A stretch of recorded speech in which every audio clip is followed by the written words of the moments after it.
What up, everyone? What's up, Scott? I'm getting there, trying a little bit. Oh man, what a long week for your boy. How's everybody's weekend? We got a good show for you today, man.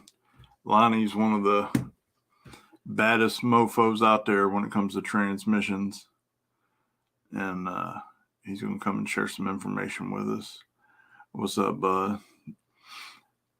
VIP, John, Richard, what's up, bub? Yeah, I know, right? What's up, Brian? Man, I should have just sponsored the damn thing because that's pretty much what my buy-in money went to. I got my damn ass kicked every time. That damn thing. What's up, Larry? E's and B's, what's up, brother? How you doing? Oh, what the hell? No invite, no nothing. Man, let's see how it is. Probably went to Waffle House too. Man, it's hard being me, people, I tell you. I got all these mean, abusive friends. What's up, brother? Long week. Lots done. Saturday, went to Big 3 Performance for their Holley EFI tuning class. So much information. And Rick does a phenomenal job with that class. So much information. My brain is still lagging. A person of normal intelligence probably be just fine. But you know, your boy ain't that smart. So I'm still catching up 2 days later.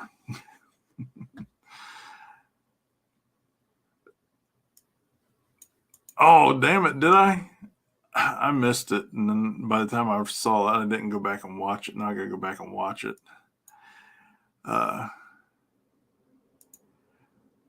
So once I touch, not including my swing, but once I finally touch 261, then I'll have cheat days again. But for right now, the lowest I've been is 263. So no cheat days for your boy. But boy, I tell you what, I'm going to fuck some food up when I get a cheat day. I'm probably going to have like a 4,000 calorie day. I've earned it. What's up, Tim? How you doing, buddy? Richard, thanks for the stars. Man, learned a lot. A whole lot. Definitely here in the future when you see me doing some Holley EFI videos, it'll be primarily due to Rick and his class. I did take some videos, so I'm going to make a short video about it. And of course, Rick will be back like I believe 4 more times on the live feeds, 3 or 4 more times on the live feeds this winter to answer more questions and help everybody out. But if you're, he had people come all the way from St. Louis who were happy. So in my opinion, it's worth the drive. Holley's like $500, and which for me, it was like Holley's $500 plus travel down there plus hotel. It's $1,000-$1,200.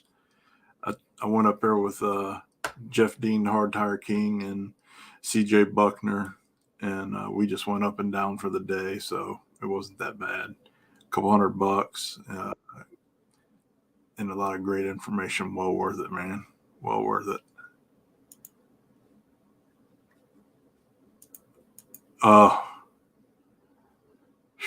I'm telling you, my brain's still. I just ain't that smart. That's the problem. What's up, James? Chad, what's up, bro? Yeah, gotta represent the homies. I don't know why, but they stick with us through thick and thin on a lot of good stuff. You know what I mean? Well, good. At least I'm not the only one. Joe, what's up? Good evening. Allie, how you doing? So the weight loss challenge was 2 stages. The first stage, Bill Lutz won.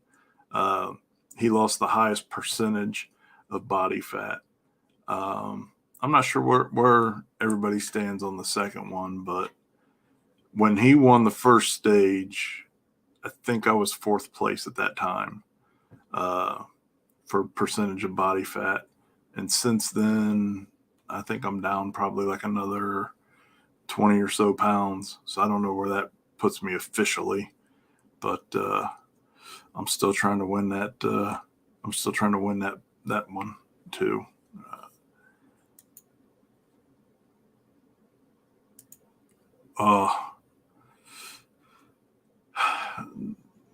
You're speaking my language right there. I love some deer. I had winter date. Wait. So on these ones, it's more informational. Kind of gets distracting when there's a lot of people, so I'm doing all these one-on-one. Not so much cracking jokes and what we normally do, but bringing you guys information and helping educate you over the winter time to help everybody increase their program.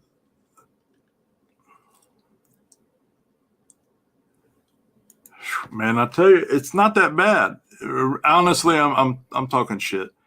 Really, Rick dumbed it down and made it so simple to understand. He walks you through the software, and basically, this class is like the carb to EFI class. And honestly, I have a good understanding of how to go through. Doesn't mean I would be successful, because whatever, we all know how that goes. But I do have a good understanding of how to go through, take a carburetor off vehicle, switch to EFI, do all the initial parameters and setups on everything, and probably successfully fire a car up. I downplay stuff because I don't want to sound like I'm bragging or anything, but really, Rick's class gave me a good comprehensive understanding of what I need to do to go through and get the Blazer fired up for the first time. And if I do end up dumb fucking it, because we do that sometimes, part of the class is you can get a little tech support from Rick if you're a student, and he'll even log in remotely and help you fire up, get your initial fire up if there is something you're missing or something, because whatever, we don't always get it right the first time, right? What's up, Sammy? The Maine accent. Yeah. Oh, bro, I'm telling you, when I hit 261, I'll go live every time I have my reward meals. I already got them all planned out. I got zero shame in that one. So we got a good one here, and we got Lonnie. Lonnie's in the lobby, so let's get this party started.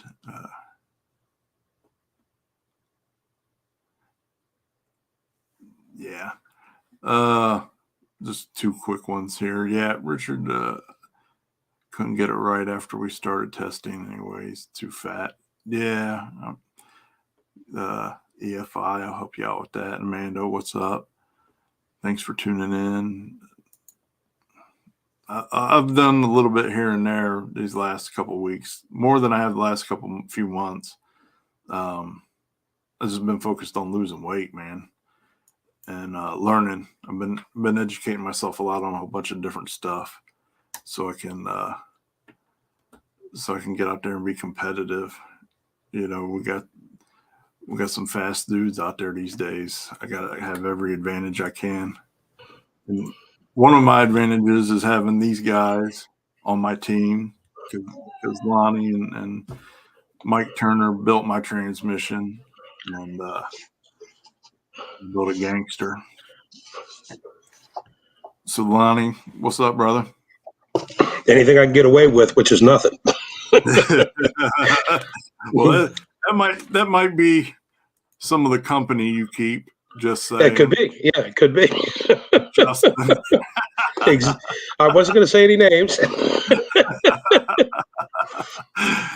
Yes, he is, buddy. So, for the people that don't know, why don't we just start off with the simple, basic stuff: who you are, where you're located, and what all Extreme Automatics does. Oh, wow. Okay. Of course, I'm Lonnie Diers. I own Extreme Automatics. We're in Amelia, Ohio, about 25 miles east of Cincinnati. We manufacture and build high performance transmission parts, valve bodies, shafts, a little bit of everything. And how long you guys been doing that? I left my day job in 2001, so 22 years. Nice. So, and what all transmissions do you do? And you primarily 5 miles, right? Yeah, we do 4 or 5 miles. We try to be the best we can be at what we actually do. 400s, 204R, 480Es. We do some of the power stroke stuff, Powerglide when we have to. But that's pretty much about it. We do some of the 10 speeds. We do some of the new 10R80s. That's pretty much about it. So I think probably what's your most popular combination for the drag racer? For a drag racer, the Turbo 400, a 2-speed Turbo 400 is probably that's probably the most popular. The close ratio 3-speed is a really close second. And so one thing I knew you had the gangster's valve body out there, but right. I didn't know until I came down there that you actually build those in-house. Yeah. You want to elaborate on that a little bit? Buddy, a lot of people didn't. I've had several people I've known for quite a while came to the shop in the last 2 or 3 months and says, "Man, I didn't realize you was actually making the stuff here, but we actually do. I mean, if you come by, you can see that we make our stuff there." And the only way you can make something, the only way you can build a better mousetrap is if you make it yourself. And that's it. You make a mistake, you can correct it, you can test it, you can develop it, and then as you're developing it, you can evolve it. So you don't have to. If you have to send it to somebody else and have an engineer design it and then have someone else make it, it's a process that just takes way too long. And so I think it was about 2012. I just decided I had to buy a machine and start doing the stuff myself because you can't get anything done. And then the quality control and just I had to bring it in house. Didn't have a choice. And so that was another thing I wasn't aware of. Is that you also have testing equipment in the shop? Correct. Yes. He has a transmission dyno in the shop as well. So every transmission you build gets tested before it gets shipped out. It has to be. Absolutely has to be. I mean, the most irritating thing for me, even as a customer, would be getting something that you buy that's DOA, which it's dead on arrival. And if you don't test them on the dyno, then you just don't know. But by testing it on the dyno, we can set charge pressures. We can make sure that it works. It does everything it's supposed to do. And there's just no other way to do it. Some guys have good luck. Good luck having transmissions that work that aren't dyno tested. And but there's how else are you going to know what your pressures are going to be? Charge pressures. How do you know that the transmission is going to do what it's supposed to do when the customer takes it? If you can't test it ahead of time, then it's just you just hope for the best. And I have a video of that here. Let's see. So when I went down to pick mine up, they had finished. Of course, I went down to watch them assemble it so we could do some filming. But this was part of it. I mean, you see my transmission right here on the stand. Right. And so Walker, instead of me, just because I'm being, let me defer to you. Tell everybody what we're seeing here.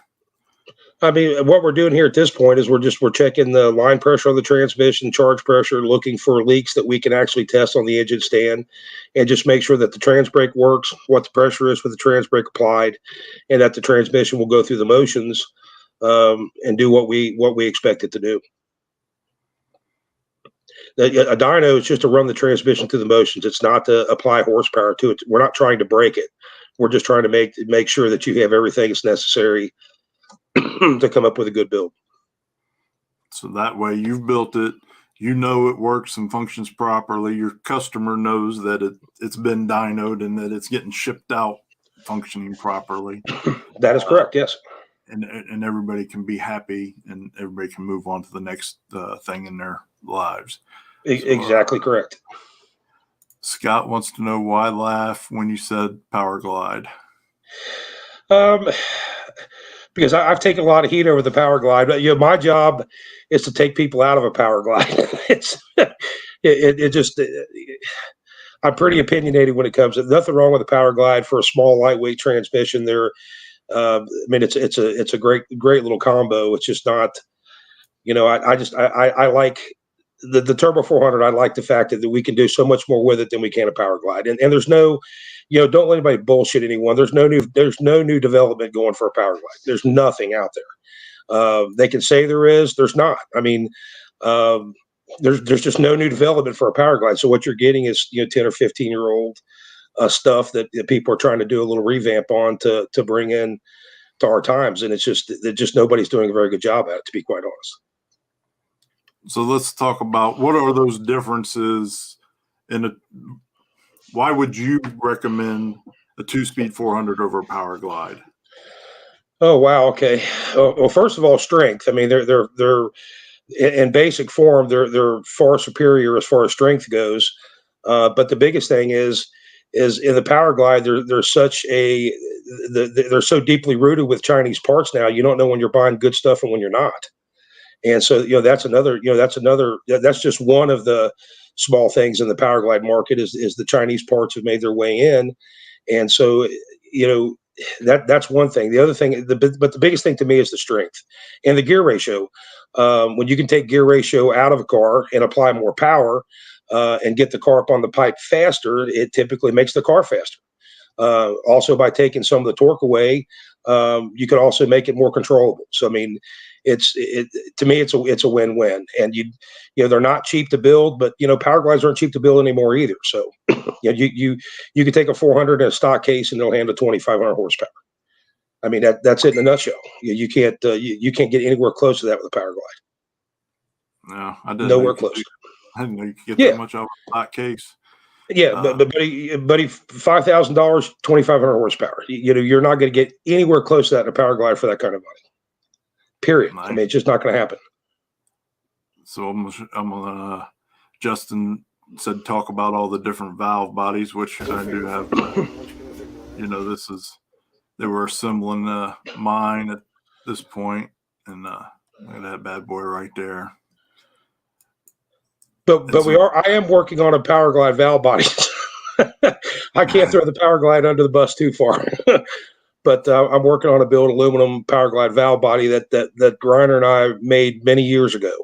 And there still isn't a valve body better than it is today, and we're trying to take it to a new level by adding a dump system to it and stuff. When you buy it, not only will the brake be extremely fast, but it'll be easy to adapt an actual a good dump system internally and so on and so forth. So, but valve bodies we do for the Turbo 400 and the 4L80.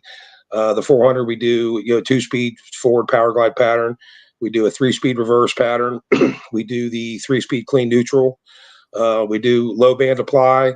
No engine braking. I mean, it just goes on and on. The same thing with the 80, a second gear lever. One with full engine braking, it backs up in reverse. We do just several different versions of the 400 valve body. The most popular is the 3-speed 1+2. So, before we get that, can converter charge pressure be checked on the train's dyno? Absolutely, yes. We actually set it before we deliver the transmission, so we know what it is when it leaves. At what point should someone upgrade the TH350 to a TH400? Anything above stock. Anything above stock. If you're not driving it back and forth to work, it's got to go. It's got to go. I can attest to that. I stupidly tried to do a 350, and yeah, Buddy, me too. They were, and I'll tell you that, when I sit here and talk about that they're junk, there's somebody out there that just, I make myself look like a fool because there's somebody out there flying with one. So I'm not going to stamp anything as junk. It's just, you get to a point where the returns are just diminished by the amount of money that has to be spent. That's all there is. Yeah, no, that's why I came to see you guys, because that's part of why, because I was stupid and stubborn and tried to keep making the 350 work and upgrade, and I just broke it every freaking time. It's again, there's, if Cohen makes some good parts for a turbo 350, if you, for like some super stock stuff, they still don't handle a large amount of torque, but that transmission gets really pricey, and you're still limited on how much power you can, how much power you can actually apply to it. Does Lonnie's TH400 have a second gear leaf for a 3-speed? Yeah, absolutely. Yeah, the second gear lever brakes hot in first and second gear. And we do a lot of this for like drag and drive stuff, where guys want first gear for street driving, but they want to do business in second gear. So, I mean, it really, in my opinion, there's some people really shouldn't have a second gear lever, but that's what everybody wants. Everybody wants to brake hot in second gear, even when their combination isn't a good combination for a second gear leaf. I can answer this one and say yes, but I'll defer to Lonnie. 600 horsepower too much for 350?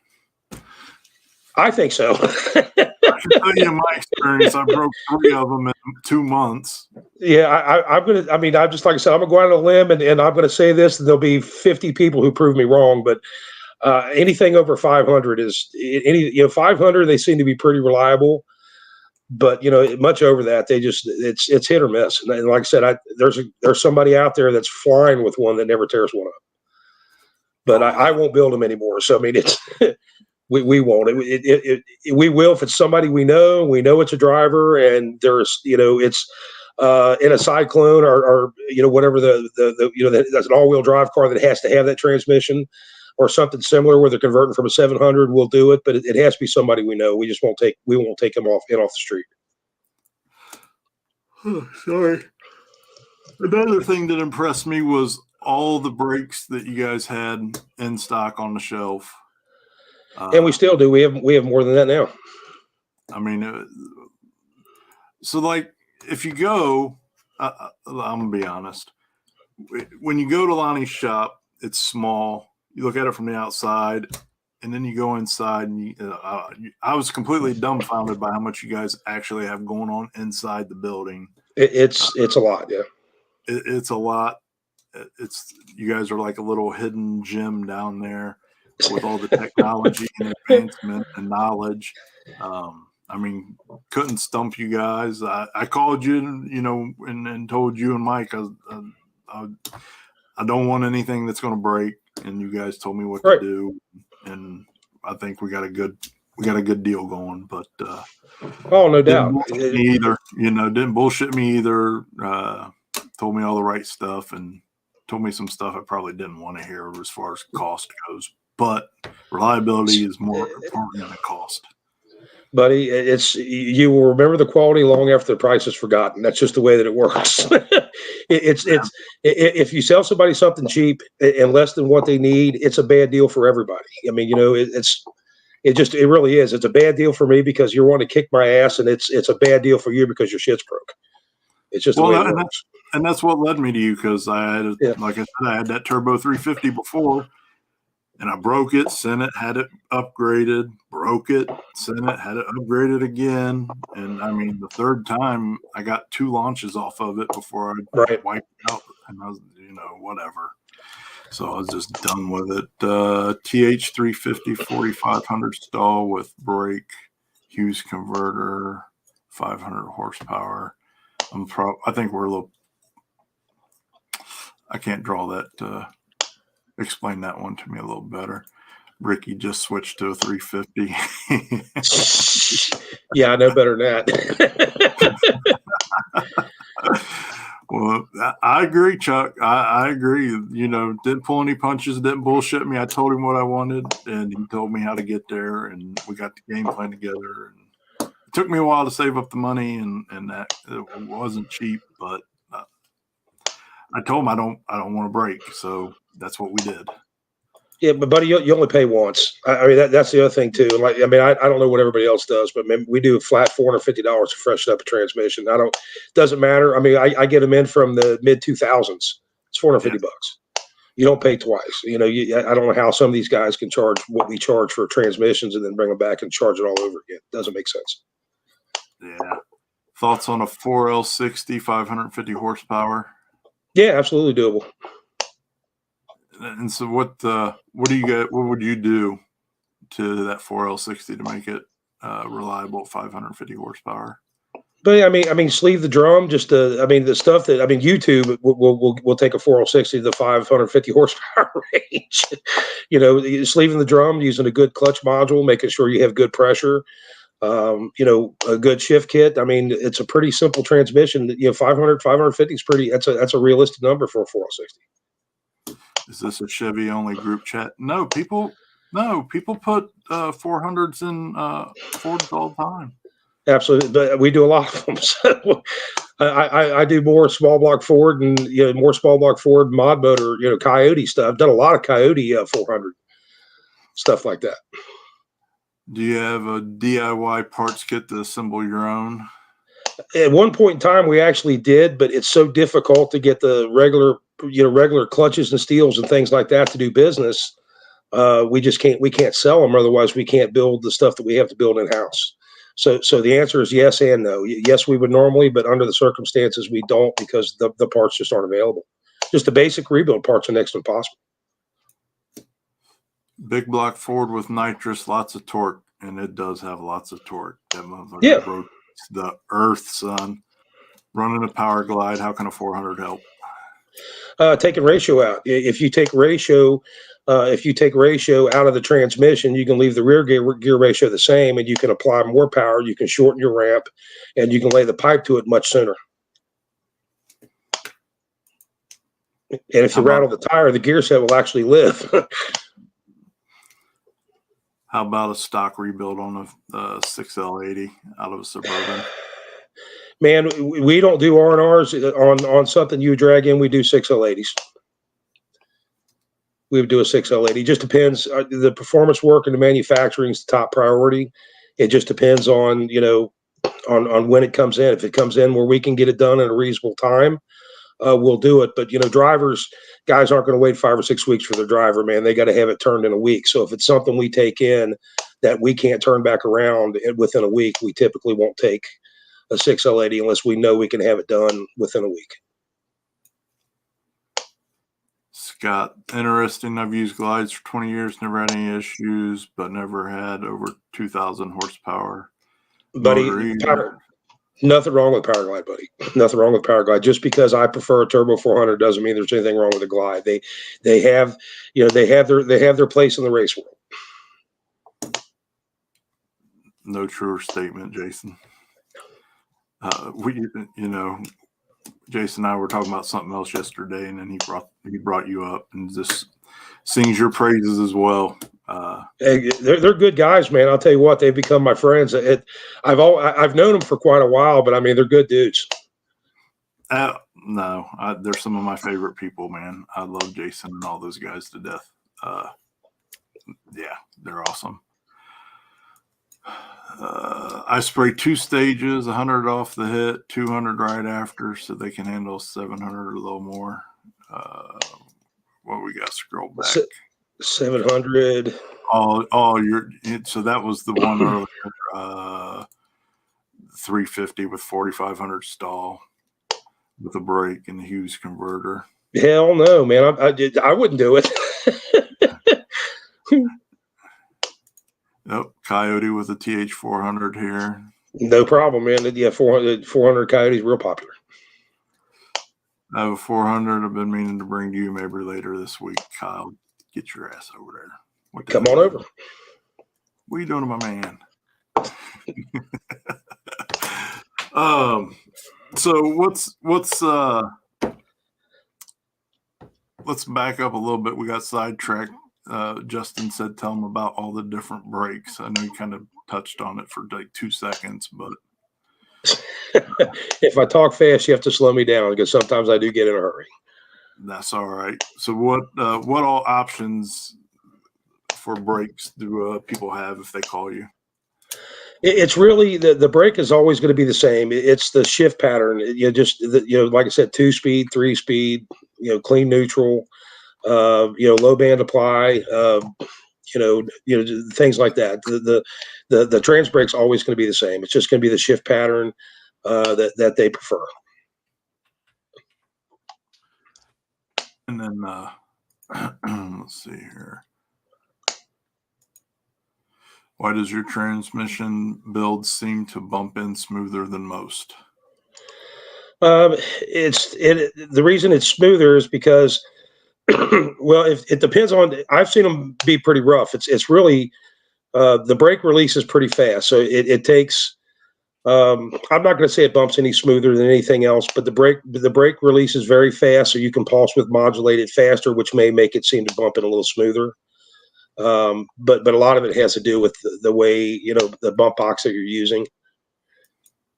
Some of the ECU stuff. I don't really care for the ECU stuff, but some guys really got they've really put together a good setup, and they can get them to creep right in. That's really not a function of the solenoid, I don't believe. What's the best thing to add to monitor the TH400 to help it live? I'm guessing a sensor for the line pressure. Yeah, sensor for line pressure. I mean, line's important. Just you can run a transmission a half a quart to a quart low on fluid and destroy it. So I mean, line pressure. If you're monitoring data, line pressure would be that would really be the only thing you need to add. I mean, temperature's nice, but I mean, some people get too focused on temperature. I mean, when you're really leaning on one, they can see temperatures well above 200. If you've got a cooler on the car, the main thing is that they come back down quickly. If you're driving it back up, that they come down quickly. So, but I wouldn't really focus on a race car. I really wouldn't focus on, burst of high temperature is not that important. So we're Extreme Automatics is right here, 17 West Main Street, Amelia, Ohio. I also put a link to the website and address both in there for you guys. Anyone make a standalone operating system for the GM 10-speed? Man, as far as I know, as of today, the answer would be no. I don't believe anyone has a standalone for it. And I'll tell you that's a great transmission. If somebody gets on the ball and gets that done, that's a real gem, especially for a street car. Yeah, Chucky, your shit bumps as smooth as Godzilla freaking slam dunking a basketball. About as violent as they get. But maybe you need to call Lonnie. So what am I not asking you here? Well, you have different packages on these. For one, that was one thing I wanted to touch on. So, like the transmission models. Yeah, that's an easy one. It's the reason we put those up there is because I would have guys call me, and it started years ago. They call me up and say, "Look, I don't know what parts to put in my transmission. I'm not an expert. I need a build. I mean, I'm calling you to build the transmission for me." So we sat down and come up with some menu options that included parts. So a guy calling to buy something would have a reference as far as how much power he's making versus having to sit down and decide what clutch and what steel and what drum and and things to put inside of a transmission. And that's pretty much it. We set them up in 3 levels, with basic horsepower ratings, and that way a guy can look at it and say, "Hey, I'm making X amount of horsepower, and so this is the build that I would need." And sometimes we alter those builds too, because you don't have some guys that will call me up with a combination and say, "Hey, I need help. I need to know what gear ratio would you recommend, so on and so forth." So to give you kind of like a generic guide, they have the stage 1. It's generic guide, correct. In the 400, and that kind of gives you the basic starting price and features.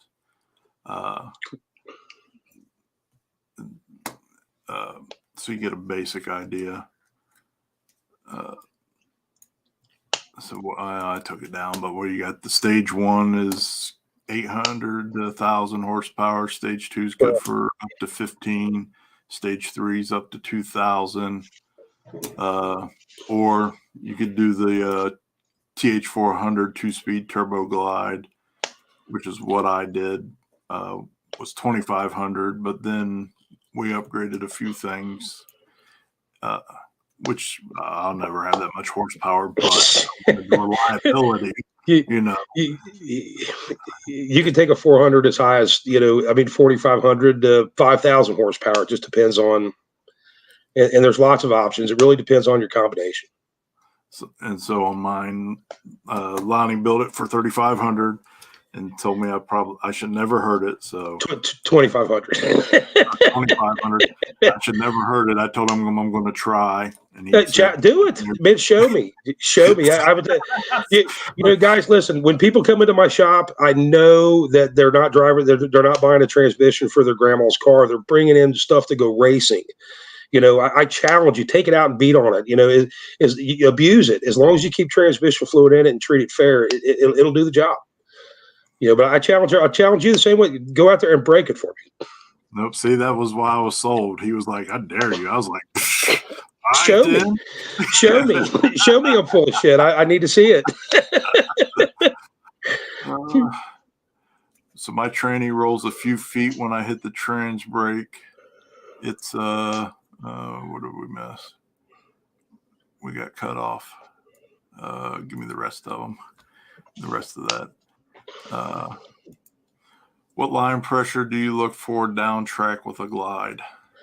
Man, it depends. I mean, when I build a glide, I basically use cookie cutter 250 pounds of line pressure. And again, some guys will tell you that's higher than hell, and some guys say it's not enough. But I mean, 250. If you need much more than that, I typically would go into a 400. What about a trans brake for a C4? Man, we don't do anything for a C4. It's unfortunately there's I guess with I'm trying to think of the place in Canada. That's about the only place I know of that builds a decent Lintec. I think they're the only ones that actually does one. 4R70W have any beefiness? A 470W will handle some power. There's just not a lot of support out there in the industry for it. Yeah, I agree on the C4 being the version of the Turbo 350. Although I'll tell you, I would rather have a C4. A C4, it's actually, in my opinion, it's probably one of the more impressive 3-speed transmissions because there's nothing to it.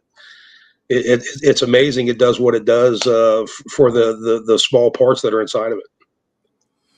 What fluid do you recommend? See, 50% of people say cheap ATF. Other people say high dollar stuff. I tell you what I prefer, and I mean you can run whatever you want. And if we built the transmission, you can run anything in it but water. If that as long as you don't run water in it, it's going to live. I personally like just the old B&M trick shift. You can buy it from Jegs. It's about 20. I think it's 24, 25 hours a gallon. It's just a high quality Type F, and it will handle heat, and just change it once a year. I mean that's all that needs to be done. If you want to run snake oil in it, you can. But I mean that's what we run in the green car. It's what we run in the Mustang. Yeah, it's all we use. What line pressure for a TH400? Up to about 1,500-1,600 horsepower, 210 pounds, maybe 220. If you're running all the way up to 2,500, I'd be somewhere between 230 to 250. 250 will go a long way. I mean, 250 pounds will take you well above 3,000 horsepower. So, I mean, I would say 1,500 horsepower, around 200, 210. If you're over the 2,000, probably, really down. Yeah, I'm only pushing 300 horsepower with a safe glide. Yeah, you're safe with a glide. He forgot a zero. Yes. Trans fluid preference, HydroGuard tractor fluid? Question mark. Get that. Don't put that shit in nothing. That shit was not made for a car. Guys run it. I don't put it in nothing. Absolutely nothing. It's terrible to run in a transmission. It really truly is. If you have to run something besides transmission fluid, you want to use some type of high quality compressor oil. but definitely no tractor fluid in anything I built. So here's the rest of it. The trans brake rolls a few feet when I hit the button. TH350 reverse manual valve body 4500 stall. Well, I mean, you have to have the low reverse clutches on that transmission and the direct clutch. So you're either going to have a leak in the circuit. It could be a slow trans brake, or the other thing too could be low line pressure when the brake's applied. One way to test it is to 2-foot the car, bring the RPM up, and then hit the brake and see if the brake will set. See if it'll actually set the car any faster. If it is, it could be a worn clutch. It could be a seal. It could be internal leakage in the valve body itself. As transfer off-road race truck using turbo 400 example, the Mint 400 off-road race. You talk like an off-road, like a Baja type deal, something that requires engine braking and all the gears, so you can shift up and down. So is that what he's talking about? Because I'm not sure of the Mint 400 off-road race. That sounds like it might be like a Baja type truck. Yeah, you'll have to give us a little more info on that one, Scott, because I'm not familiar with that either. Motorcraft Type F for the win. Yeah, Motorcraft Type F's good. Just anything named brand. If it's a bottle that says ATF, stay away from it. No. Justin and I are just related. Hey, Ricky, I'm going to need you to explain the BBC that you put on the. I'm going to have a definition there for the BBC that was on Facebook. Just so you know. Ricky, don't get my live feed shut down. It gets shut down enough as it is. I'm trying to change my ways a little bit, Facebook. So yeah. Scott said yes about the truck. Yeah, typically what we've done, yes, we do turbo 400s for that application, but we've actually built more 480s for Baja type trucks than we have, for anything else. I mean, it seems like the 480 starting to trend in the Baja off-road stuff. Big bacon cheeseburger, Ricky said. Okay, there we go. That makes sense to me now. Oh, you hang out with Justin way too much for other things to not make sense. CJ, what's up, brother? How you doing, buddy? And while you're on here, because I just did it. I meant to call and ask your advice, but then I ended up doing it. So I got a cooler for the transmission. It's a 2-quart cooler with a 18-inch fan on there. Is there anything I should think about, or we're concerned about doing that? No. I mean, a cool transmission. A cool transmission is never a bad thing. It's always good. So as long as, like I said, as long as you keep it in check, you can do it with a cooler. You can use a pit cooler. It just depends on you do you. If you're street driving, it's got to have a cooler on it. Yeah. No, it's a 2-quart cooler with it's got an 18-inch fan on there. I'll make sure. You can make sure you keep it cool. Yeah. Trophy truck, lots of up and down gear changes. They get the shit beat out of them. Yeah, if in a turbo 400 for something like that, I would actually do a spragless when you're shifting them up and down at wide open throttle. We like to take the sprag out of the situation. Jessica, let's hear it. Whatever it is, go ahead. Shoot your shot, girl. Glide versus TH400 based on power or weight, and what's a good power to weight to decide one versus the other? Man, I don't use a power to weight. I just use power. Power and how you're applying the power. If you have, a small tire car, for example, and you want to bring the power in as fast as you can, you got to take ratio out of it. And you can do so with a turbo 400 without giving up strength in the gear set.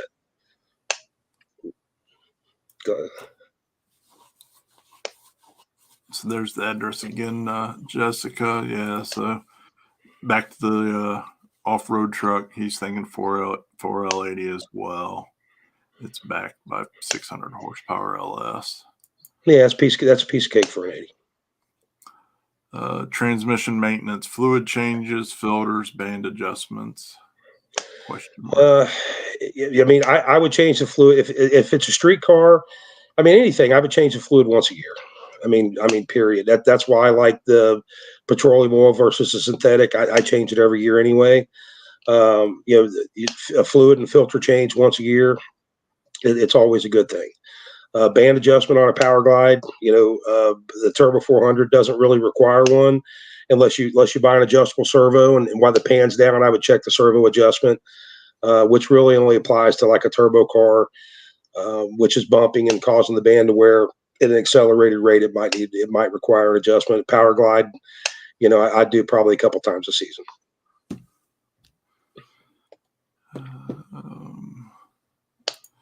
So Jessica's got a Rossler, needs freshened up. So I give that. Yeah, the only thing you have to understand about a Rossler is if I break the seal on it, Carl will never, ever work on it again. And as long as you're okay with that, I'm good with it. We're in Amelia, Ohio. Powerglide straight cut 182, too much for small tire, having problems knocking tires loose off the hit. Absolutely. So are you using like a factory 182 gear set?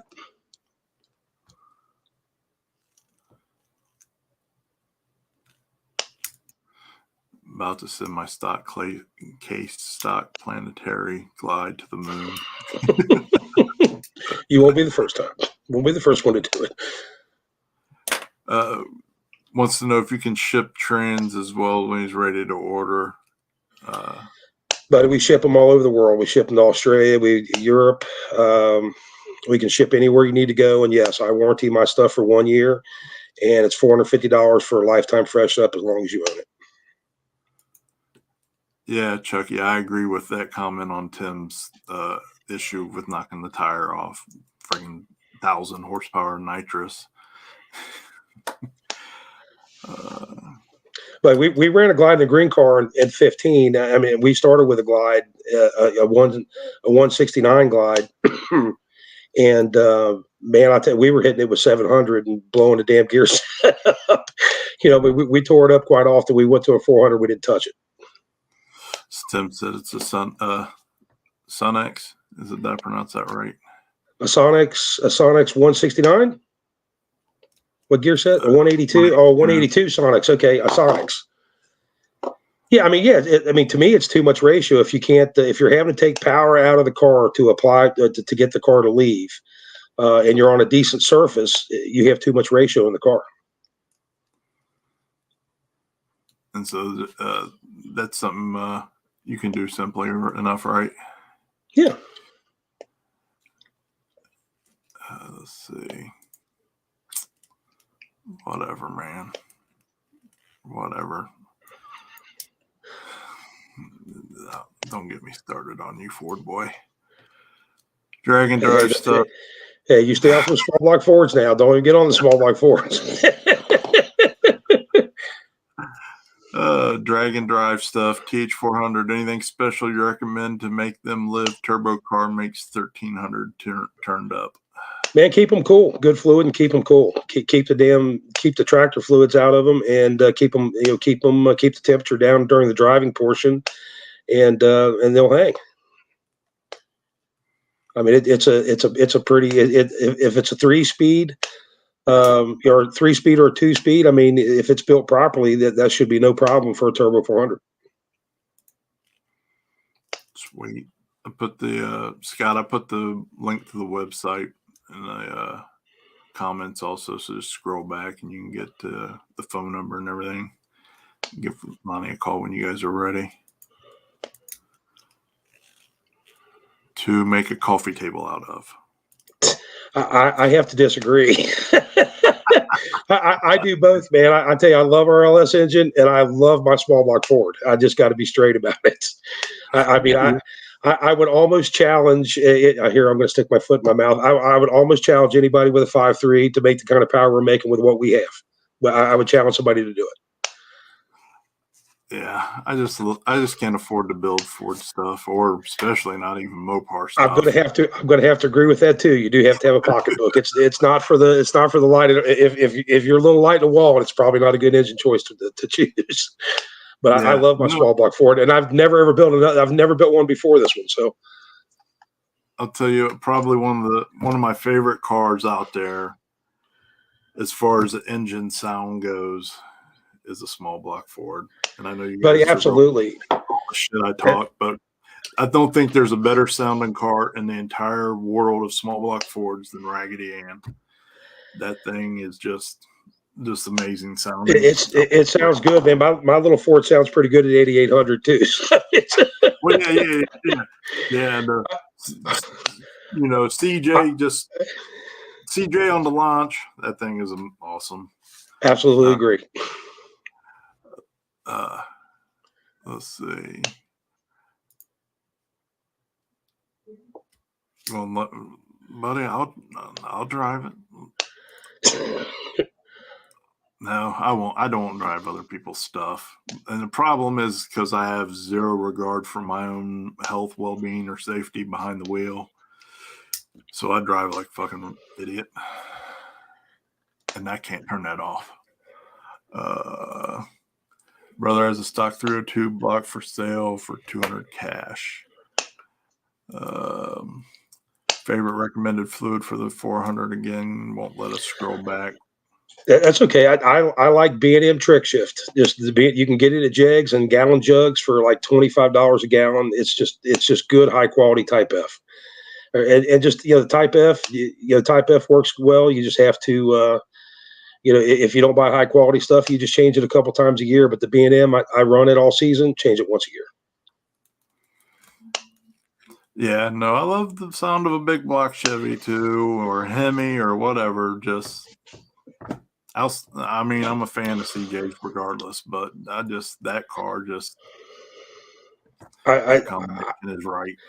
I like my big block Chevys too, but I'll tell you what, there's nothing sounds better than a nitrous small block wound tight. Yeah. I mean, up in the RPM when when it goes from a roar to a hum, I love it. Yeah. I haven't heard Horton with my 434 F2. Well, you're gonna get your chance this year, girl, at the World Series of No Prep. Oof. I can't wait to tell you all about that. It's like this close on some of the most awesome shit ever.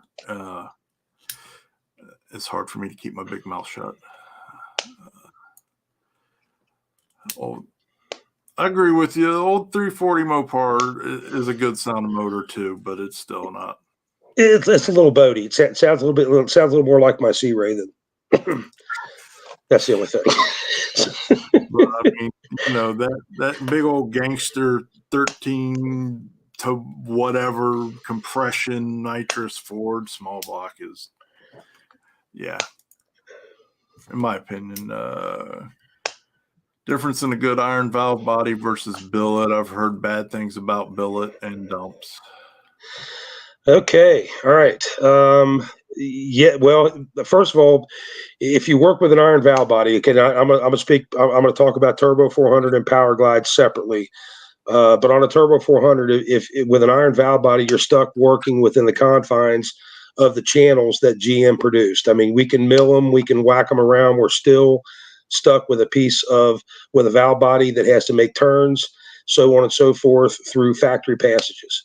When you go to a billet valve body, we're able to start with a clean sheet of paper, and then we can make the size of the ports and the direction, so on and so forth, any size that we want them to be. So we're not restricted by factory passages.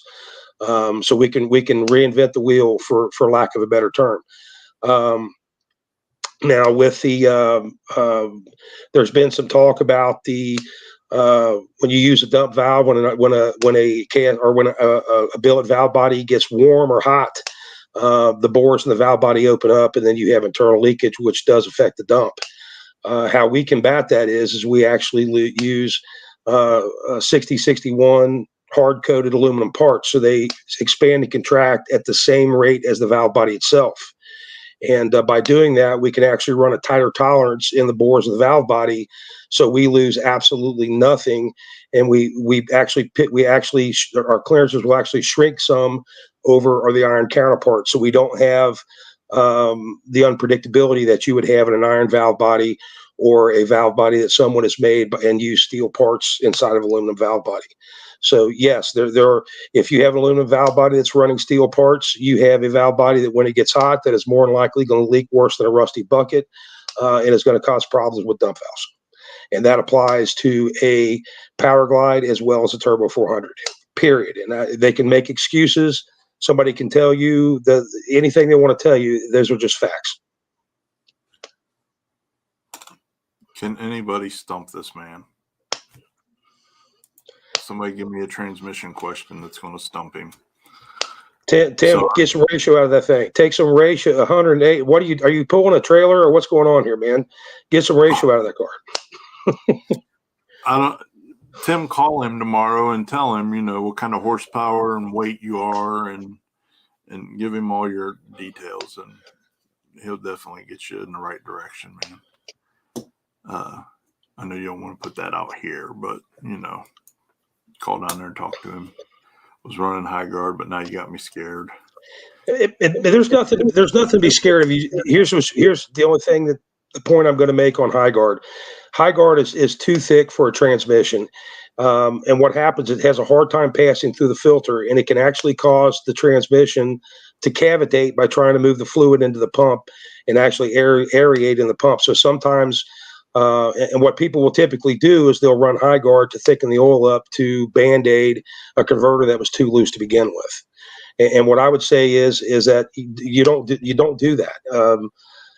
Get the converter that's right for your application. If it has to be tightened up or loosened up, you do it. Just don't change fluids to do that. But if you insist on doing something like that, run. More of a compressor oil. Compressor oil is a lighter viscosity and will pass through a filter where the high guard will not. It was never meant to operate inside of an automatic transmission like that. A hydrostatic transmission and an automatic transmission are not exactly the same. So if you're running it, you're not having problems with it, and you're not burning the transmission up, then you're good. Most horsepower. Would be Jeff Circle. Jeff Circle, we think, is making right around 2,400 to 2,500 horsepower.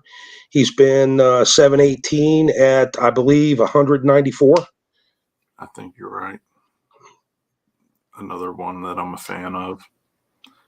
Didn't see much of him in 22. He had engine problems in 22. Man, my buddy Jeff blew two of them up, and he blew two of them up in 92. We had him on suicide watch for about 6 months. Oh, so back to the World Series for like 2 seconds. Just World Series. Just we're doing some traveling. Get your gas money ready. It's good information. Helps me out a lot. Let's see. What different TH400 stock cases are there? Jaguar, BOP, HD, etc. Oh, wow. I'm going to be straight honest. I don't know. There are more than I ever knew existed. There's a BMW, a Jaguar, you have the BOP, the Chevrolet HD case. You have some out there from for AMC, and then you have Cadillac versions, the old 60s Cadillac versions and the 60 Buick Nailhead version. There are more than I know of all. No, I don't know all of them. Good job on trying to stump him there. What point on an 80 do you need a reed case? I think an 80 is a lot like a Turbo 400. You're not going to be limited. You're not really limited by the strength of the case to apply power. It's just the way unlike a Powerglide. It's the way power goes through the case. So I don't know that there's definitely a time when you're forced into buying an SFI case just because of horsepower. An SFI case brings a lot to the party. I just don't know that there's an exact horsepower where, hey, you absolutely have to go there. What line pressure does your stage 3 200 R4 hold? 300. We 270. They won't leave our shop at under 275, and we try to keep them 300 or less. do you credit for trade-ins? I swear this Glide only has 300 horsepower on it. Okay, well, let's just go ahead. If I built your Glide and you need to go to a Turbo 400, I will take your Glide in on trade at a fair price. If I did not build the Glide, I won't take it in on trade. There we go. How much you think the Hydra Guard slows down your reaction time versus the BM stuff? A lot. It slows everything down. It's I can't put a number on it, but there is definitely a difference. I mean, the thinner the fluid is, the hotter it is, the faster a brake works, so on and so forth. Julie ain't gonna freaking let you blame that fluid. But I've tried to help him with a valve body, man. I just can't get him to do it. He just won't do it. Ricky, what the hell are you doing? Oh man. What converter companies do you recommend for TH400 and 4L80? Street or race? Street or race? Mike Turner, definitely Mike Turner.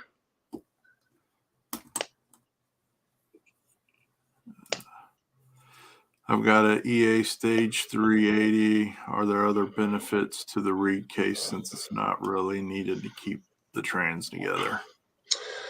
We go back to the clean paper theory I explained on the valve body earlier. Even though it has a lot of the stock passages, they've actually opened up those passages and made them larger to be able to get fluid through the transmission. And there are some benefits.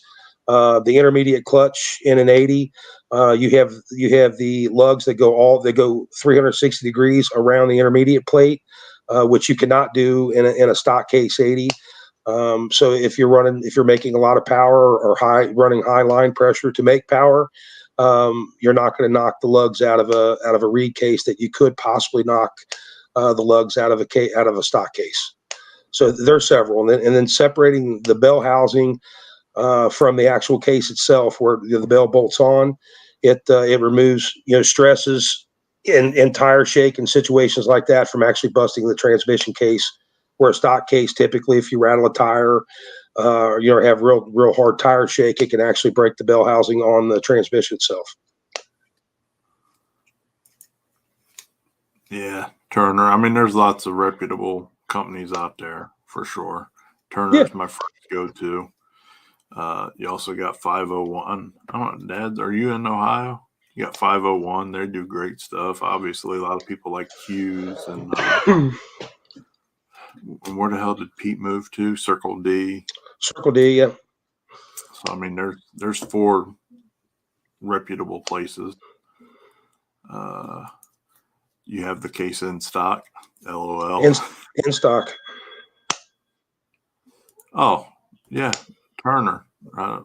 Drive over to Dayton and see Turner. He'll get you fixed up. What other questions we got, people? You guys.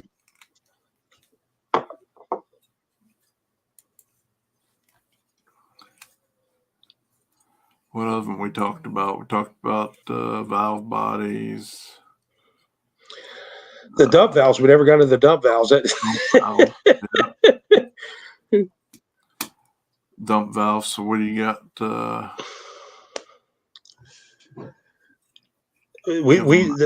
The dump valves. I really don't have anything that I sell that we sell that at a box for somebody to buy. I actually designed the setup for Hughes with Pete. Oh goodness, about maybe 3 or 4 years ago, and they put together a package. And so we've never bothered to try to do anything with that. Now, the ones that we build in house, we do an internal that's extremely aggressive, and we do an external, that we install in house, but nothing that I actually just sell and put in a box that I can hand to a customer.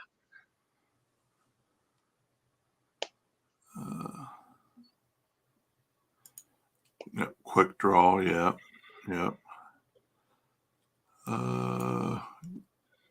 Good shifters. I don't follow that. Elaborate on that one for me, would you? What's the weight difference from the 400 to the Glide? Well, there could be many. I would say the typical Turbo 400 And man, I'll tell you, I'm a little embarrassed because I can't really say I've ever put one on a scale but a light turbo 400, we can get down to right around 100 pounds. And I think a glide is in the same territory. The typical 400, I would say, is probably about 25 pounds heavier than a glide.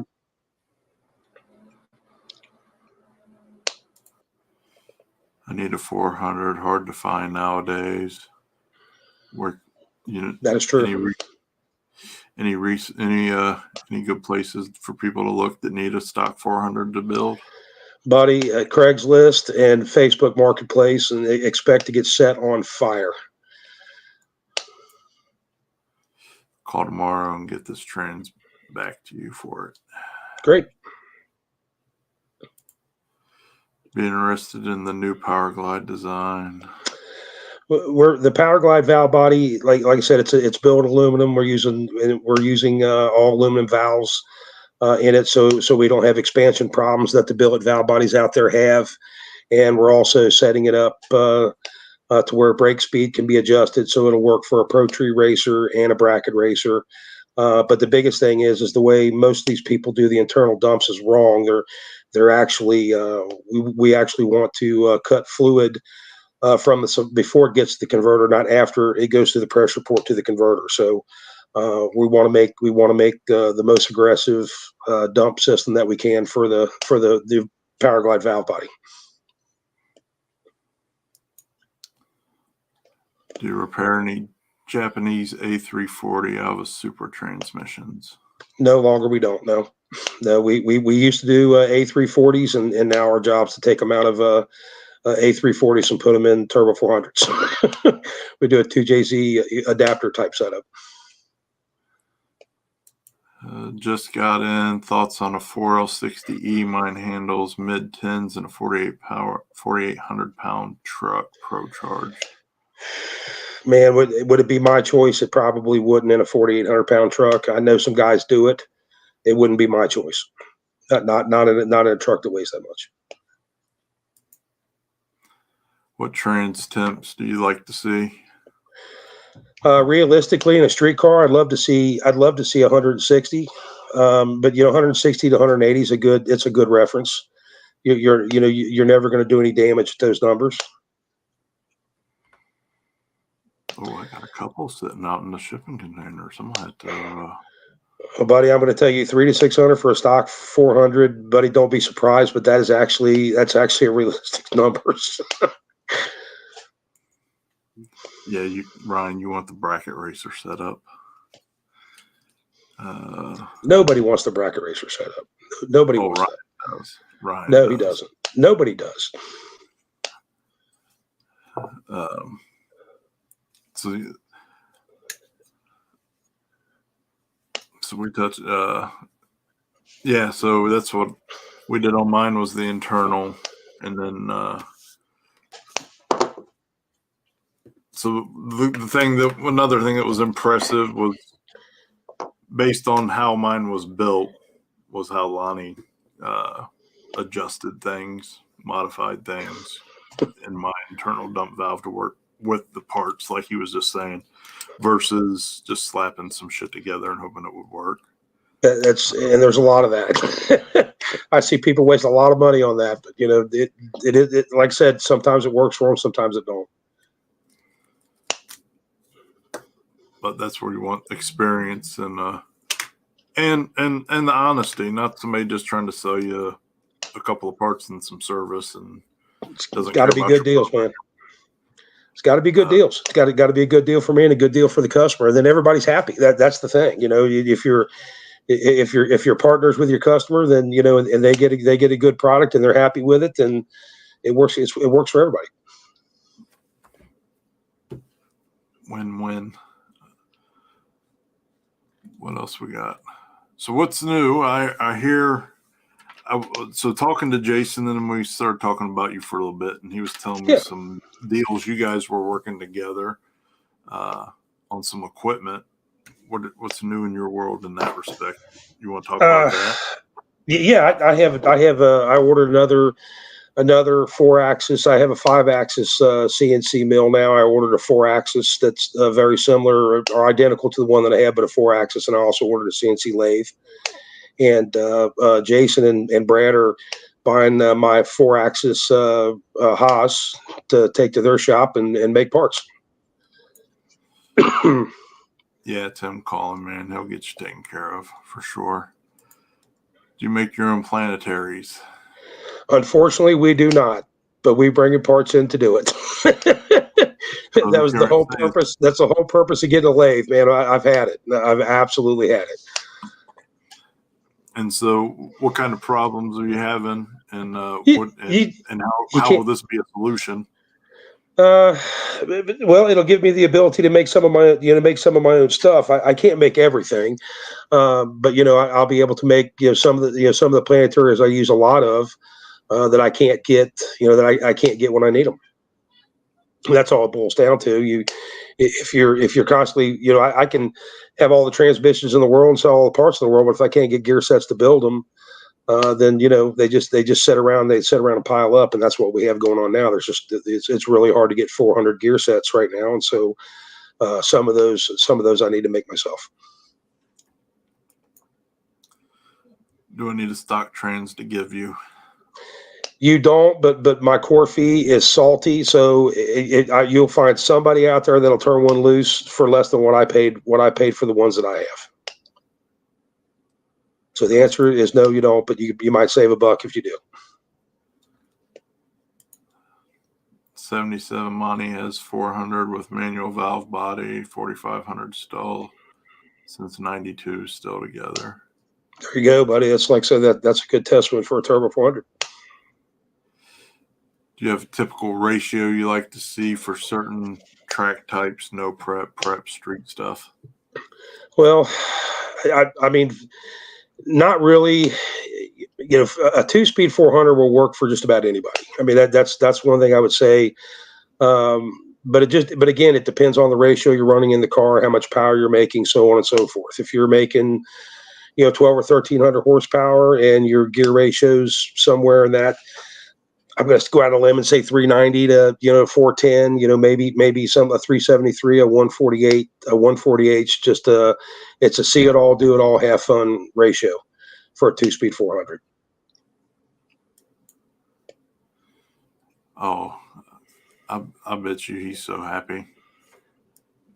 They'll probably never get him out of the. They'll probably never get him away from it. Brad will be making all kinds of stuff. Hell yes, he will. He's gonna be back. He's gonna be back. Man, I'm excited for him too, man. I really am, because, like I said, I'm telling you, Brad will take this thing and run with it. I promise you, he will. Oh yeah, they have so much. I can't wait for them to get in the new shop and get everything going. They got so much new cool stuff going on. They've earned it. They deserve it. I like to see people who deserve stuff get it.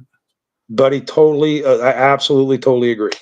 Totally agree. And like I said, they're just the man. They're just great. I can't say enough good about it, man. Like I knew them, but after when they done the work on the Mustang, we got to know each other. They're great guys, man. They really are. Oh yeah. Does transmission temps normally run cooler than engine temps in a cruiser sports car? No, it just depends on where the transmission is being cooled from. If it's running through the radiator, and it's being cooled by engine coolant, then obviously it's typically going to run about engine temperature.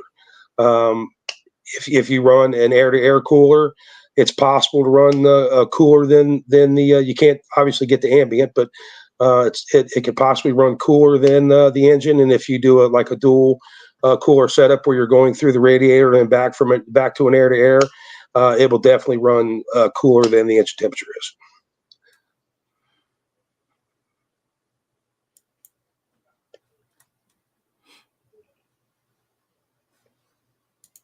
What else?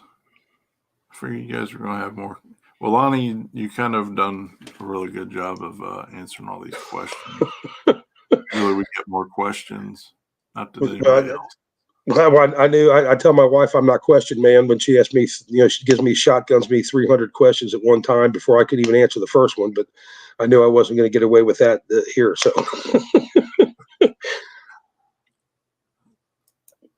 see.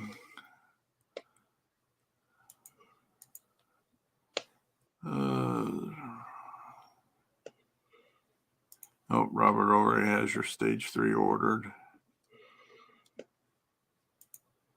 Tim's sold. Tim's a really good dude, man. I've been getting to know them over the last year, and great family. Good deal. And partially responsible for my recent weight loss because they gave me an elliptical that I use every morning. Dude, buddy, I'm impressed. I was actually hoping to talk to you a little bit before we got here. I needed, because I haven't really thought. I've seen your weight loss, but I haven't really thought how the hell you're pulling it off, because my old fat ass needs to lose a few pounds myself. Well, see, here's the thing. No, you don't, because I know eventually we're going to have to line up against each other, and I need every advantage I can get. Nope, I'll tell you everything, man. I'm so happy to help anybody. I can't believe that I've made it this far, and I'm so dumbfounded that some dummy like me can do it. Anybody can do it. I hear that.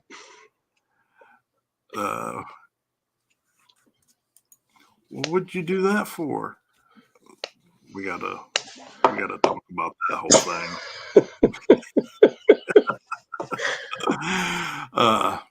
But no. I mean, honestly, I think several of the biggest things is getting rid of the pop, getting rid of sugar, starches, carbs, and not eat. I only eat between 6 a.m. and 6 p.m. and I'm on a. Oh wow, that would be a tough one for me right there. The pop, I don't drink pop, and I don't drink a whole lot of bread. I eat too many potatoes, but man, stop eating at 6 o'clock is a tough one. Well, that was the thing. Like, I had to set a timer, and you know what I mean, the whole deal, like, to make sure. But now I'm on such a rigid schedule with it, just like anything else, becomes a habit. Don't even bother you. But really, anytime, what I've learned is when you eat after 6 p.m., most of the time you're not active, so it just sits around and turns into fat. If you cut it off at 6, you're still somewhat active for a few hours, and it has. Gotcha. Okay, you still burning some calories. Yeah. Thanks, buddy. I appreciate it. And then the elliptical and the treadmill. I'll tell you, sounds like a lot, but I get up at 3:45 and I do a half hour on the elliptical at 4 o'clock in the morning, and then when I get home, I usually do about 70 minutes on the treadmill. And it sounds like a lot, but it isn't. So you actually have to use that stuff then, because I got a whole gym in my basement, and I haven't lost a pound, but I'm not using it either. So. Yeah, it doesn't work by osmosis. And I put my phone up there, and I watch movies, and the time just passes by so quickly. It's not even funny. That's cool. Is there a big difference in clutches, Red Aldo, Robustos, Blue Plate? Man, there are big differences. There are big differences. Some of the racing clutches, well, like an Alto, an Alto clutch. I don't use Alto, and man, I hate to pick on anybody in particular. I don't use an Alto in anything that I build. I just many years ago, I had them delaminate. And ever since then, I've never used them again. Doesn't mean there's anything wrong with them. Doesn't mean that my situation wasn't isolated. The Ray Bessis Blue Plate, in my opinion, is probably the absolute best performance clutch that money can buy for a racing application. But I mean, for the most part, I use like a carbon material. I don't use the Blue Plate unless I'm in a situation where I can't run a lot of clutches. 204R, for example, or a clutch pack I can only put 4 in, and I needed to have the hold capacity of 6. There are differences, but if your transmission doesn't slip, the honest answer is it doesn't matter what you put in there; they'll all work. Transmission, if your transmission is not slipping, then anything will work. I mean, cardboard, you can put cardboard in there and it'll work. Yeah, see, I know down here you say I work harder, but I mean, I'm only I'm down 60 2 pounds right now. So. It's impressive, man. Like I said, I've been watching. It's impressive. I actually I was at I did keto for a while. I was as high as I was like 305, and I got down to 262 ish, and then of course stopped staying on target. And so now I'm lingering around that 270 mark, and I got to stick my nose back to the grindstone again. So. And Jimmy John's unwitches, I'm telling you, it's if you like subs, it's a sub, but it's a lettuce wrap. Buddy, the Vito and lettuce, I do it. Yeah, man, I do. People thought I was crazy with those things, but if you go on, if you order it on the website, you can build it. I build a lot of those to be like between 280 and 340 calories because you can just delete stuff. Yeah. And they'll fill you up, and they still taste. Honestly, like with half the mayonnaise, half the oil, they still taste just as good to me. I like them better than the bread. I didn't at first, but I like them better than bread now. I can actually taste the meat and the peppers and things on the sandwich that I couldn't taste with the bread. I don't like their bread, either the wheat or the French or whatever they call it. I don't like either of the breads. I do prefer the lettuce, even if it wasn't on the diet. I do too. But it's the Oreos and the cookies and the ice cream and all the other bullshit that I eat. That's that was my big. I always used to have a bowl of ice cream with like 2 big fucking scoops that were probably really like 3 scoops every night before bed. Like, and I would eat that shit at 9, 10, 11 o'clock, whatever, And it just sits in there and does nothing. Nothing but make you fat, that's for sure. Yeah. Any specific trans cooler you prefer? See any benefits or difference of running trans coolers in a ice water tank versus an electric fan? Okay, this is a trick question. If you have the water has more BTU cooling capacity than air does. So if you have a ice water tank that actually has adequate, a fin type of a cooler inside of it, then of course ice water is going to remove more heat than air is any day of the week.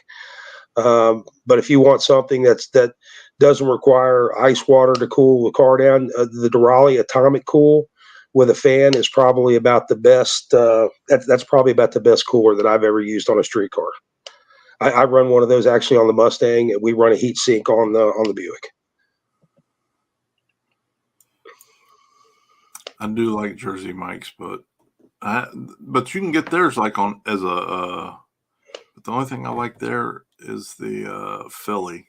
I know you can get it on like a bed of lettuce, like a salad, but I just can't eat the Chipotle steak, man. Huh? The Chipotle steak's pretty good. Yeah, no, Chipotle steak is good, actually. I've always had chicken. I tried the steak not too long ago. I actually do like that. 185 in college, ran 1 mile every other day, sprinting the last 100 yards, 6'4", 235 today with 0 exercise, sitting in office. I'm 6'2". Go, man. I wish I was 235. In my early 20s, I used to run 2 miles a day, and I used to weight train and that was my problem was, I was a little bit bulky back then, and I ate like a pig to feed all those muscles, and then I quit working out, and I still fed those muscles. Buddy, I did exactly the same thing. It's really, I don't want to say I was a health nut. I never was, but I did a lot of working out and so on and so forth. And when I was in school, I was an athlete, so I kept that up for a while. And the next thing you stop, and it almost seems like your muscle turns to fat. I don't know really how to explain it. No, that's exactly what it does, because your muscles aren't using all that stuff anymore, so your body only needs so much. And at that point, anything your body doesn't use, you either expel or it turns into fat. Right. So that's where I've learned about the portion control being so critical as well. Now I haven't had pizza since I started this. I've made the decision I'm not having anything like that until I hit 261. But I had pizza before I came on. So. Well, I don't sit down and try to eat. Well, I won't sit down and try to eat an entire large pizza by myself anymore either. Right. That was part of the other problem. How do you find tube blowing through a converter? Well, first of all, the first thing I would do is I would identify if the converter is just too loose, or if my transmission is not supplying enough fluid or enough charge pressure. If your transmission is not supplying enough charge pressure, it will cause the converter to be looser than it was intended to be. But for example, we're just going to use a number for reference. If you check your charge pressure at the end of a pass, and you find that your pressure is 80 pounds, then there's no way to fix that. The converter will have to be tightened up. Now on the other end of the coin, if you check your charge pressure and find out it's only 15 or 20 pounds, that would tend to make the converter looser than it was intended to be. Then basically, like if I built the transmission, the adjustments on the outside of the transmission, you would change a jet to be able to bring the charge pressure up so the converter would be more efficient. But here's one thing that can't happen. You cannot overcharge a converter and make it more or tighter, more efficient than it was ever intended to be. If you have adequate charge pressure and your converter is loose, your converter needs to be tightened up, period. There's no exception to that rule.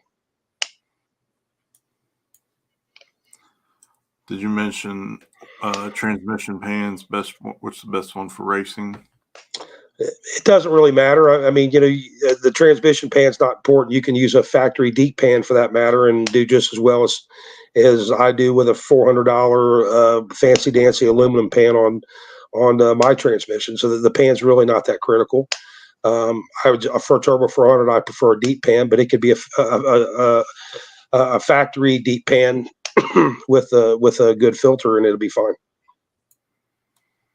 Ideal temp for trans to be at before a pass? As cold as possible. I like to be under 200. Ideally, I like to be around 160 to 180, and what it gets up to, when I'm running eighth mile, I really don't care as long as it cools back down when I'm in the shutdown. I don't care. I don't care about spikes in temperature. I care about the prolonged temperature. So at prolonged temperature, we like to keep it under 200. I'd say 30 years of running, you've paid your dues, homie. Agreed. and additionally, thanks for your service. On running dues, the cookies, yeah. And me the ice cream. Look at this celebrity in the house. He's going to be dangerous now. He went to the Holley EFI training. We went up there together. Good for him. So is the carburetor gone? Did the carburetor disappear? No. Are you he's still running that damn? Oh my goodness. We're working on him slowly but surely. Get him to the dark side. Man, we did dry shot nitrous in 2016, and I would not do it any other way. Oh, CJ is the MFing man. Yes. Yeah. On nitrous. Yeah, Coachy, definitely, man. Get your butt over there and see my boy Lonnie. I mean, that's what's in Raggedy Ann. There's a lot of heavy hitters out there who run extreme automatics.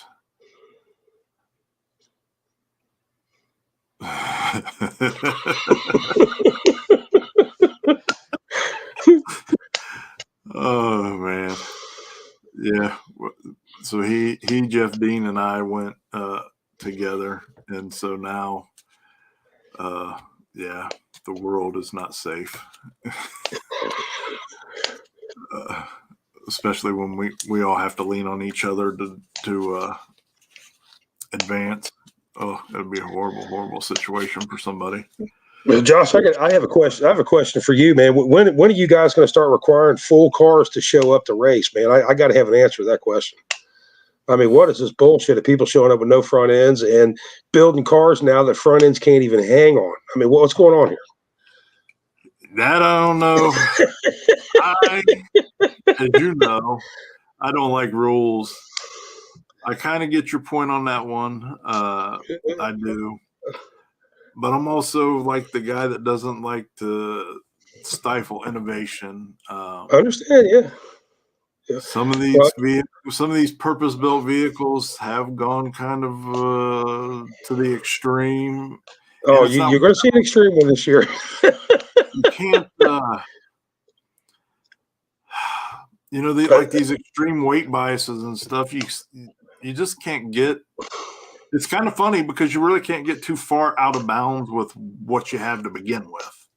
Well, Like, you actually can, because I'm actually thinking about doing a tube chassis car, and I'm going to actually bolt the quarters and the roof to the top of the car, and then I'll just have a tube chassis to show up, but I'll still have my roof and quarters and tire size that you require, but I'll be able to get that weight under 2,000 pounds. So I'm going to show up with that, and then we'll see. I want to see somebody tell me I can't run it, because I will throw an absolute fit.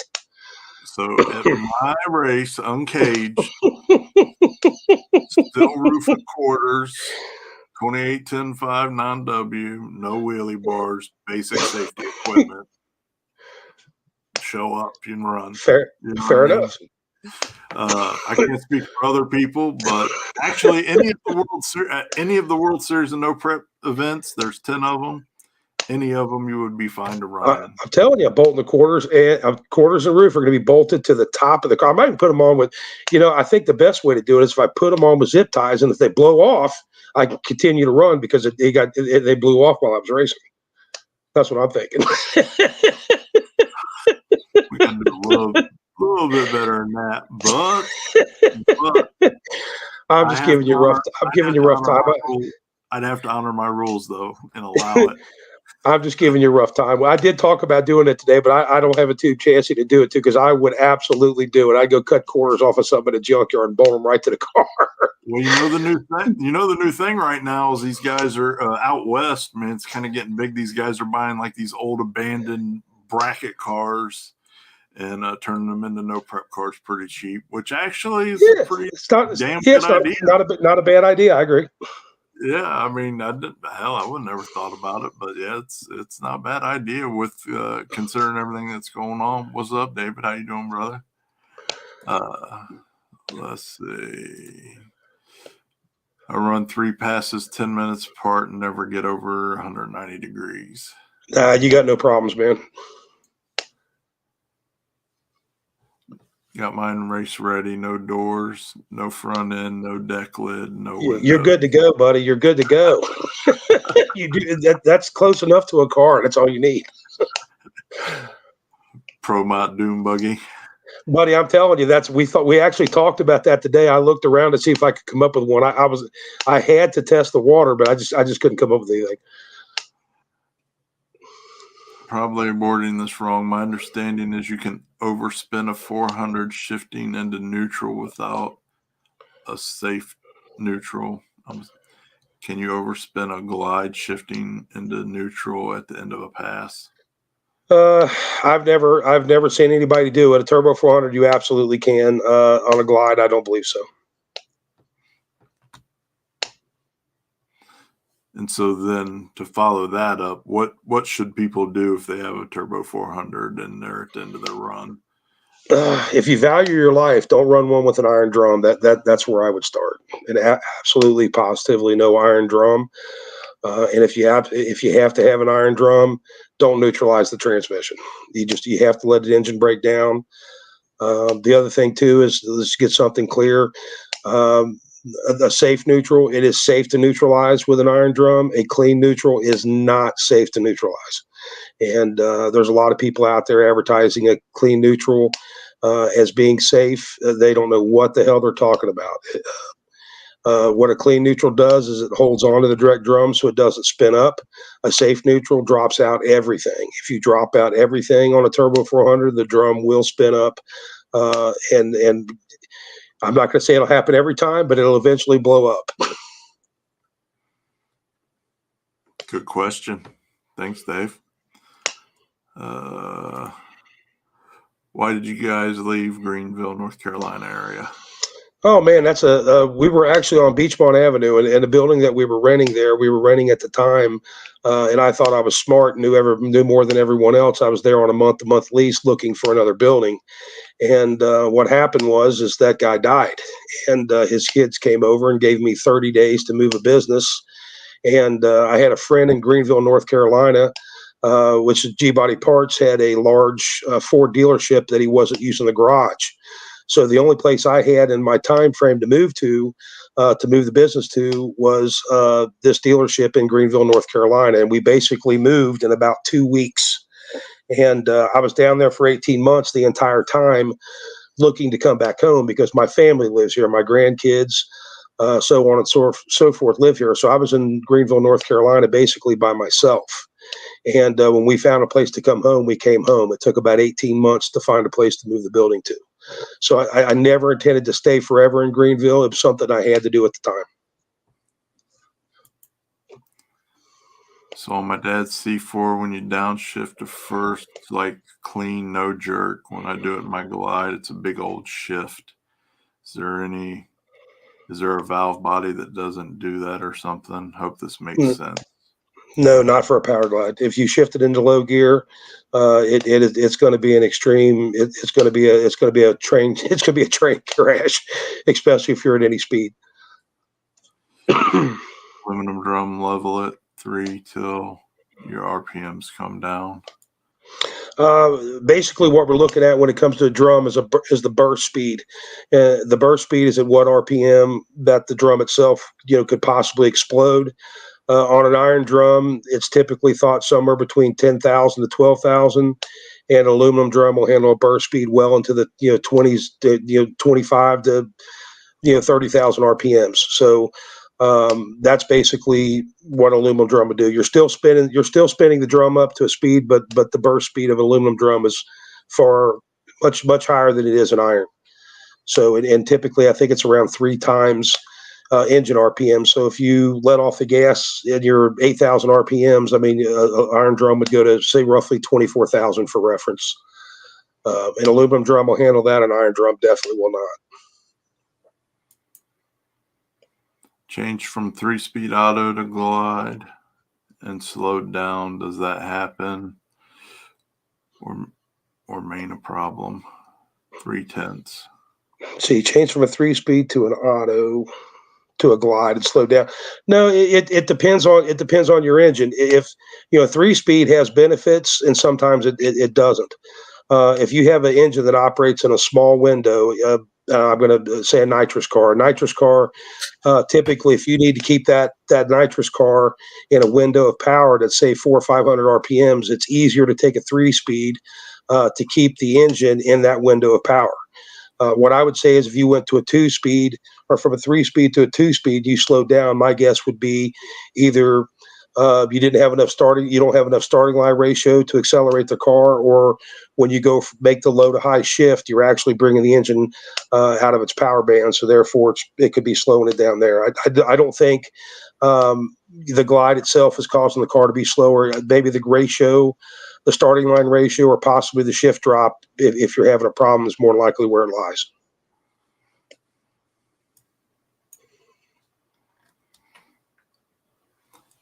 Anybody else?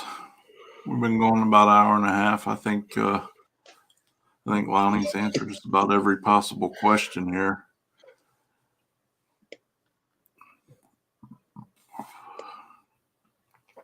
I know I've learned a lot. I appreciate everybody's questions. I mean, that's what we want to do, is help get everybody educated and also get you steered in the right direction of the right people for the job. It's what I do, Josh. I have people call me up and say, "This is what I got. Tell me what I need to do." So I mean, I sit down and try to take with the information they give me and figure out what the best ratio is, whether 2-speed, 3-speed, and now I'm even doing rear end gear ratios. So, but it's what I do. I mean, like I said, if a customer has a good outing and I can help make his car or his program better, it's a win for both of us. So a lower first gear. Yes.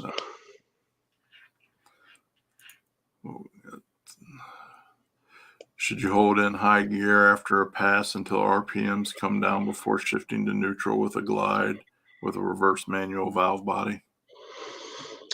A glide with a reverse manual valve body. I'll be honest, I haven't seen I haven't seen a reverse manual valve body in a glide for years. Yes, you should. You won't be able to go through low gear.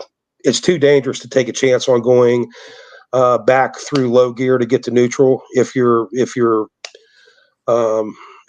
have a reverse manual valve body, I would leave it in high gear until the converter drops out. Yes, she's had enough of me doing the live feed. She's attacking me. Damn cat. Extreme automatic tram brake, make your 3-speed and 2-speed and don't look back. I've never heard anybody complain about one of your brakes. But we saw a lot of them, man. I tell you, we saw a lot of them, and we're pretty proud of it too. So you should be. I've never heard anybody say anything bad about them. We saw a lot of them. I mean, you'd be surprised how many guys out there with other people's transmissions they put our valve body on, and how many. And we have a lot of friends in the transmission business. I mean, we also sell them to a lot of guys. I mean, Rodney over at RPM Transmission, good friend of mine. I mean, it's sold to a lot of guys like that, and we do some private label stuff as well. It's still stuff we build, but yeah, these guys, I mean, there's more than enough business for everybody, and these guys know what they're doing. So. Have a 6-liter LS with a 88. 4L80. Yeah. Recommendations besides HD2 kit for my 4L80? Okay, so he is automatic shift. Man, that's really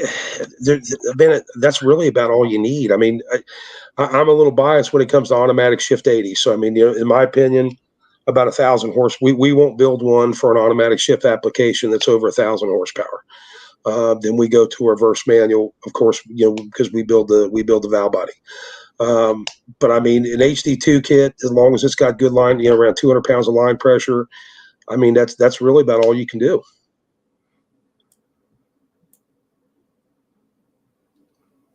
So back to that glide question. Are we back? I thought we were back to the 350 question again. I seen a 350 pop up. David, buddy, I don't know why you're running a 350. With that Pro mod you have, has way too much power for a 350. But David's one of those guys that makes it work, man. I never. Some guys do, man. I'm telling you, as soon as I say anything bad, somebody will come out and just absolutely show me that I am wrong. And it happens all the time. I mean, it's stuff we won't build in our shop, and the guy will have something held together with hammers and nails and flying with it. Yeah, no, I didn't. I'm one of those people. I didn't have that luck for the 350 life. No, I didn't either. I had a guy one time we used to run with him at Hardsburg down in 2016. And man, I watched him run, 550 because we actually had clocks turned on then. And man, I watched him run 550s on a string. And he brings us a Turbo 400 up here. And, he's telling me, man, I bought it. I bought it here and it's nothing fancy. And he brings it to me. And I mean, it was a bone stock 400 with a reverse manual valve body on it. And I watched him run the entire season with it. I never have that luck, man. I want to be that guy, though, that has the $50 transmission and goes 550. I am not that guy. I never have that luck. I'm not either, man.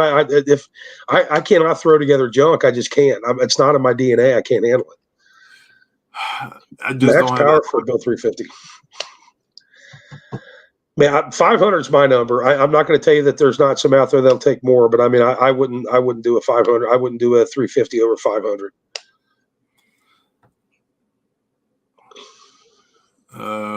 3 to 600. Correct. What the hell's going on here? What do you think of the new 8 and 10 speed transmission? The 10 speed transmission that's a bad piece, man. The new 10 speed.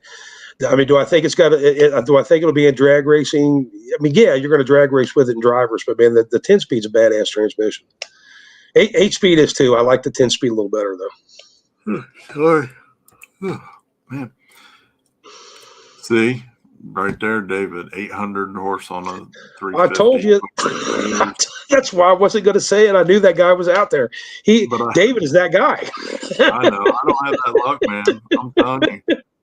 No, I don't either. But David, now I know David is that guy. Yeah, I mean, yeah, I just don't have that luck. But any other last minute questions, and we'll let Lonnie get to. I don't know. This cat is obviously telling me the live feed's over because she's tearing shit up. This cat is something else, man. She runs shit around here. Ugh, I don't know. Don't ever get a cat whose roots are from Kentucky. That's all I know. It's the craziest fucking cat I ever had in my life. Man, or a dog that's from North Carolina, because they are lazy.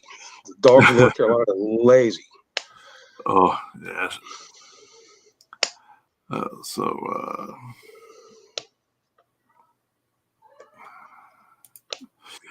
One, two, leave TH350 Extreme. I need one. Make it. Man, I've actually, this is good. I was actually looking at making a turbo 350 valve body, and because I don't know if you know some of the torque flight stuff that they call them what is it? A pro flight. A pro flight is actually a torque flight transmission inside of a 350K. So I thought, hey, there's a lot of those in super stock. So I was actually thinking about building a valve body for a turbo 350 for that reason, until I found out that it actually doesn't use the same valve body. So I don't know if I'll ever do one for a turbo 350. Robert, we're here every Monday at 7:30 p.m. Eastern Standard Time. During the winter, we're doing educational stuff, and throughout race season, well, at least Ohio's race season, then we do event coverage. Mostly we try to learn some stuff, bullshit a lot, and have fun. Yeah, Brian said thanks for the knowledge. And you're welcome. You build world-class 5 speeds and max power. We do not. We don't do any manhandle transmissions, unfortunately.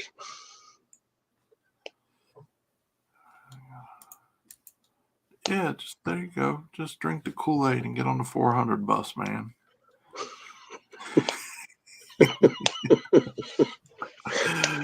Thanks, Chris. I appreciate it. It's all due to our guest. Fortunate enough to get Lonnie to come on here and share his knowledge with everybody. And like I said, I want to get good quality people who aren't full of shit to come on here and help educate everybody. I want to see everybody's race program evolve to the highest level possible. I mean, it takes time and money, obviously, but I think the most important thing is being able to get the education from people that you can trust, so that you can make the most informed decisions when it is your turn to upgrade something like a train. I mean, it's a big investment. It's a big investment, and bad information sometimes can actually set you back more. I mean, I agree with you 100%. I mean, good information, it's invaluable. I mean, even if it costs you more money, up front, you'll still save money in the long run, and you'll achieve your goal much quicker. Yep. So it took me a long time. I talked to Lonnie, and I think 2 years later was when I finally had all the money to get that thing worked out. But I just knew what I wanted, and I know what I don't want, which is the last transmission I had, breaking it 3 times in 1 year on the street. Wasn't even on like a glued track. I mean,